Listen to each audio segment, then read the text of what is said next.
আজকে বিজেপি একটা সর্বনাশা বন্ধ তারা ডেকেছিল, সর্বনাশা একটা বন্ধ তারা ডেকেছিল।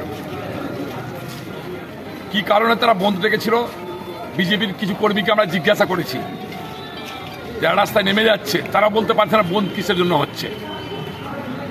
একটা অগণতান্ত্রিক ও রাজনৈতিক বন্ধ তারা ডেকে মানুষকে বিভ্রান্ত করার চেষ্টা করছে, রাজ্য সরকারকে বিভ্রান্ত করার চেষ্টা করছে।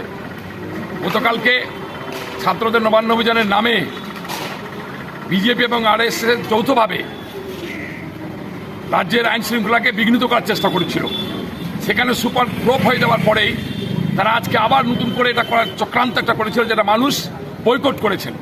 আজকে বিশেষ করে গোটা মালদা জেলা জুড়ে সমস্ত দোকানপাট খোলা, রাস্তাঘাট খোলা, সমস্ত গাড়ি ঘোড়া চলছে, সমস্ত অফিস খোলা, অফিসে 100% হাজিরা। তাদের সাথে লোক রাস্তায় নামছে না। কিছু দালাল যারা